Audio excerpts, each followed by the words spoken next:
GI স্বীকৃতি মিলেছে, বেড়েছে পরিচিতিও, কিন্তু সম্ভাবনার যে দুয়ার খুলেছিল তার অনেকটাই এখনো অপূর্ণ।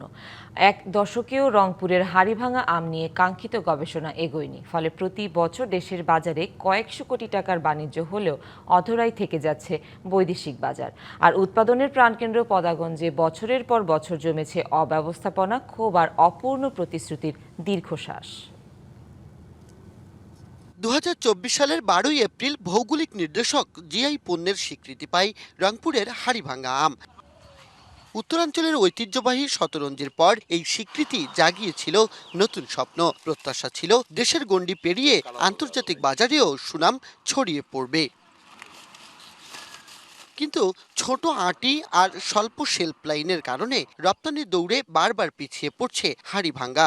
গবেষণার মাধ্যমে এসব সীমাবদ্ধতা কাটিয়ে ওঠার কথা থাকলেও মেলেনি দৃশ্যমান অগ্রগতি। রংপুর ডিস্ট্রিক্টের মধ্যে এখানে হাড়িভাঙ্গার প্রধান খনি, সেখানে আমার আমের স্টোর হওয়া কথা, আমটা হয়তো স্টোরে রাখতাম কি কোনো ব্যবস্থা করলে সে ব্যবস্থা পরিমাণে আমরা পাইতেছি না। পাকার পূর্বে আন্টির কাছে খেলখেলা হয়ে যায়। এইটা নিয়ে কত আজ প্রায় ১০-১৫ বছর থেকে আমরা আলোচনা করে আসতেছি। আলোচনা আমাদের কোনো কাজে আসে না, বেকার যায়। ভালো মান করতে পারি না, আমের কালার আসে না, এই জন্য আম বিদেশে যায় না আর কি।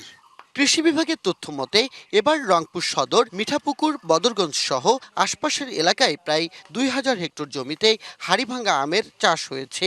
এর মধ্যেই দেশের নানা প্রান্তে ছড়িয়ে পড়েছে এর মিষ্টি সুবাস। কিন্তু আমের সবচেয়ে বড় মোকাম পদাগঞ্জ বাজারের চিত্র ভিন্ন। ঠিক মতো যানবাহন আসতে পারে না, এখান থেকে ঠিক মতো বাইরে যাইতেও পারে না। এই কারণে আমরা রেটটা ঠিক মতো পাচ্ছি না। এখানে আমটা থুয়ে বিক্রি করবে গরুয়াছেরা, সে মানে জায়গাটা পাইতেছে না। এটা যে বিশ্বের সেরা আম হাড়িভাঙ্গা, যার নাম, এটা নাম মনে হয় যে অল্প দিনের মধ্যে যদি এটা মানে দেখভাল না করে প্রশাসন, তাহলে এটা মুছে যাবে। যদিও উন্নয়ন আশ্বাসের পুরনো বুলি সংশ্লিষ্টদের।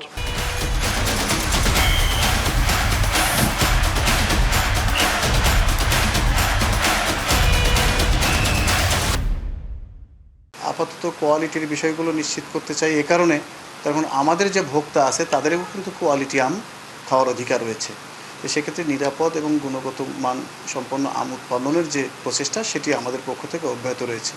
আমরা এটা নিয়ে আর সামনে আমাদের একটা কনসালটেশন কর্মশালা করে আগামী যে আমাদের ৩ বছরের পরিকল্পনা আছে, সেই কর্মপরিকল্পনার মধ্যে আমরা এটা অন্তর্ভুক্ত করব এবং প্রতি বছর আমরা চেষ্টা করব এটা বাস্তবায়নের জন্য। এদিকে রপ্তানির প্রধান বাধা সংরক্ষণ সক্ষমতা বাড়াতে ১ দশক ধরে গবেষণা চালিয়ে যাচ্ছে কৃষি গবেষণা ইনস্টিটিউট, কিন্তু সুফল এখনো মেলেনি। আমের যে বৈশিষ্ট্য আছে, পাকার আগে আমটাকে যে সময় রপ্তানি মানে বিভিন্ন জায়গায় ট্রান্সপোর্ট করা লাগে সেভাবে করতে হবে। এতেই দেখা যাবে যে কৃষকরা লস হবে না। সব প্রতিকূলতার পরও এবার দেশের বাজারে প্রায় ৩০০ কোটি টাকার হাড়িভাঙা আম বিক্রির আশা করছে কৃষি বিভাগ ও চাষিরা। গবেষণার গতি, রপ্তানি আর বাজার ব্যবস্থাপনায় সমন্বিত উদ্যোগ নিশ্চিত করা গেলে উত্তরাঞ্চলের অর্থনীতির নতুন শক্তিতে পরিণত হতে পারে হাড়িভাঙা আম।